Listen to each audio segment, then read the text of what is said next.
إن لجسد الإنسان 7 مراكز طاقية أو ما يسمى بالشاكرات، تشبه الدوامة الهوائية، حيث تحيط بالإنسان بصورة غير مرئية بالعين المجردة. وقد توصل العلماء إلى رؤيتها عبر أجهزة خاصة، وأطلقوا عليها اسم الهالة. تعد هذه المراكز الأساسية مؤثرة على قوة تلك الهالة. الهدف الأساسي للشيطان هو الكفر بالله ليسهل عليه إبعادك عن معتقداتك وإيمانك الذي يقويك، وهدفه النهائي السيطرة على القلب، والذي يعتبر مصدر المعرفة، وهو المتحكم بالجسد والعقل، ويعتبر القلب المسؤول الأول عن إدراك الواجبات. لذلك يسعى الشيطان جاهدا للسيطرة عليه، لأن القلب يعطي الأوامر للعقل.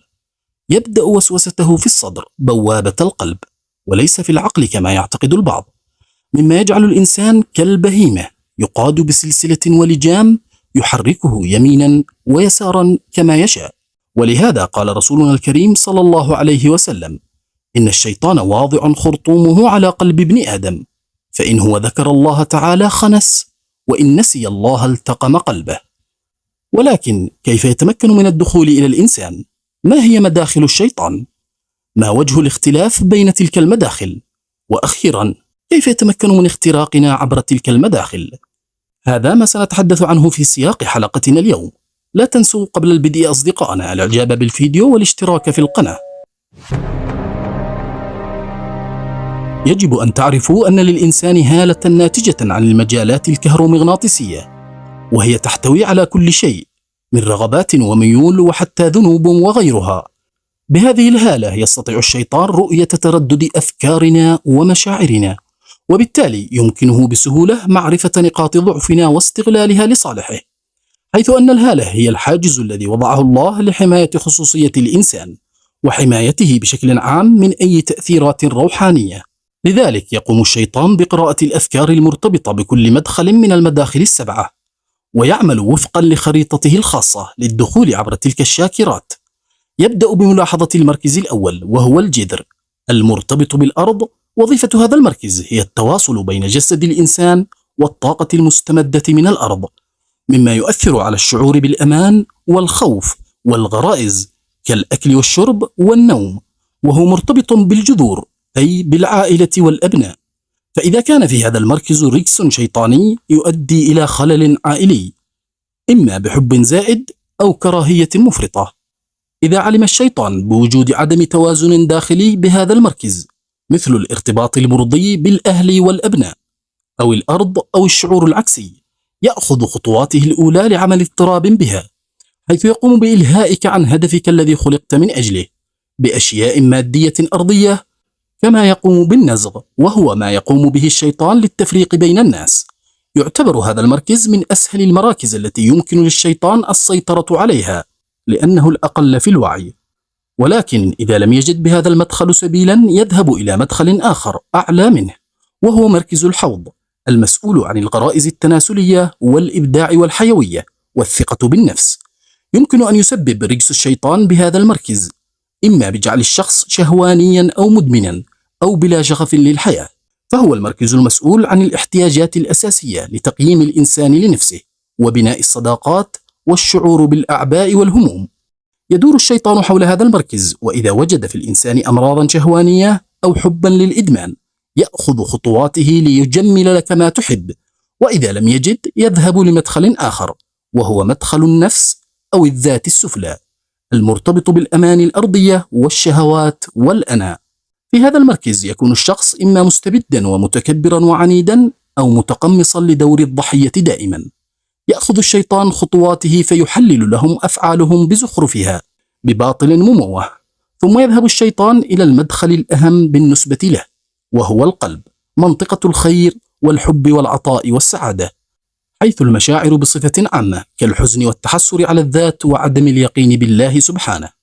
يعلم الشيطان مدى قوة وسيطرة القلب على الذات السفلى، لذلك لا يلقي أفكاره بالعقل بل بالقلب.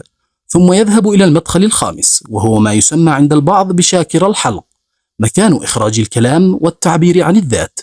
فإذا وجد به ترددات لحب التعبير، يلقي الشيطان به أفكارا نرجسية سلطوية، بالإضافة إلى الغيبة والنميمة. فيقوم بإلقاء الهمز واللمز ليجمل لك النميمة. وإذا لم يجد سبيلا في مدخل أو شاكر الحلق يذهب إلى المدخل السادس، وهو مركز البصيرة، أو ما يسميه البعض العين الثالثة. وهذا المدخل له العديد من الصفات الإيجابية إن استطعت السيطرة عليه والتحكم به، إلا أنه يوجد به صفات سلبية عديدة، منها الاكتئاب والأفكار الانتحارية وعدم الثقة في قدرات الذات والكبرياء والغرور والأنانية وحب الكذب وعدم الإحساس والبخل وتشويش الرؤية وعدم معرفة الحق من الباطل. من منطلق هذه الأمور السلبية يقوم الشيطان بمسك بطائف منه. قال تعالى: إن الذين اتقوا إذا مسهم طائف من الشيطان تذكروا فإذا هم مبصرون. وهذا المس يمكن أن يحدث لأي شخص مؤمن أو لا، فالطائف لغة تطلق على الحارس الذي يدور حول المنزل لحراسته. وللتوضيح أكثر، فإن الطائف يشبه الغمامات، وعلميا يأتي من الأجسام الكثيفة والحارة مثل النجوم والأقمار والكواكب، بما في ذلك الشياطين والملائكة. هذه الأجسام تصدر إشعاعا كهرومغناطيسيا عبر مختلف الأطوال الموجية، ولذا يطلق على الطيف الناتج من هذه الأجسام اسم طيف حراري. طائف الملائكة إيجابي بارد وغير مؤذي، بينما طائف الشياطين سلبي وحار كالشمس وهو مؤذي، لذلك يقوم بالالتفاف حولك ليترك أثرا. ولهذا قال تعالى: تذكروا فإذا هم مبصرون، أي أنه بعد التذكر تزول الغمامة ويزول هذا الطائف، وتجد رؤية واضحة سواء لشيء تبحث عنه أو أسئلة تخص الوعي والاستنارة أو تشويش بين الحقيقة والباطل.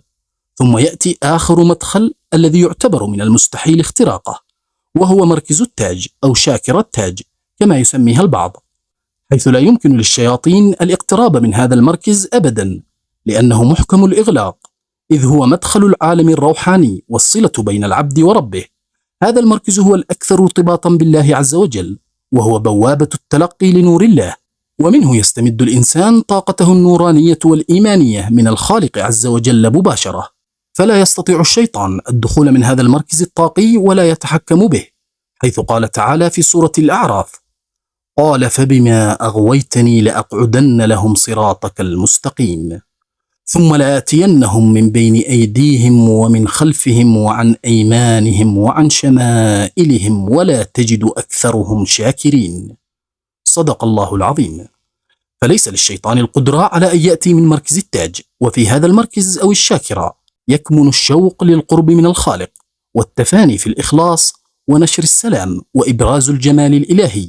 يمكن أن يغلق هذا المركز إذا زادت الأنانية والمشاعر السلبية الشديدة، فعندما يغلق مركز التاج يصعب على الشخص العبادة والارتباط بالله عز وجل. إذن قد يتبادر السؤال هذا إلى أذهانكم الآن: كيف يغلق مركز التاج؟ حسنا، إليكم الإجابة.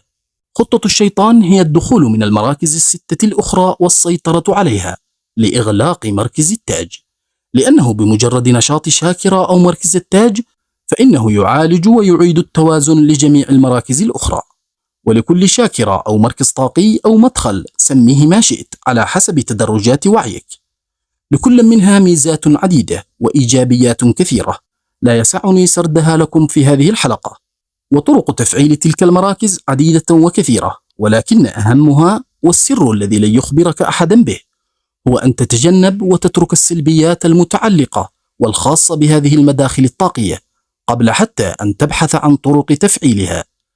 امتنع تماما عن تلك السلبيات، واجعل كل عمل تقوم به هو ابتغاء مرضات الله لا أكثر ولا أقل، سواء كان صبرا أو جبرا. صدقني، هذا هو السر والمفتاح الأساسي، وبعدها سيبدأ التفعيل تلقائيا. جميع الأمراض النفسية يمكن شفاؤها بإذن الله بإعادة توازن شاكر القلب والتاج، وذلك عن طريق كثرة الذكر والمداومة على قراءة القرآن، كما أخبرنا الله تعالى في قوله: وننزل من القرآن ما هو شفاء ورحمة للمؤمنين.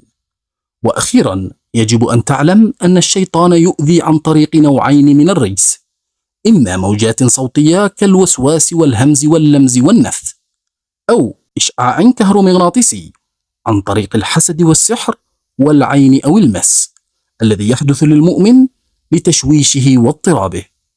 إلى هنا نصل إلى نهاية فيديو اليوم. إن نال إعجابك فلا تبخل علينا بالضغط على زر الإعجاب ومشاركة الفيديو مع أصدقائكم. دمتم سالمين، إلى اللقاء.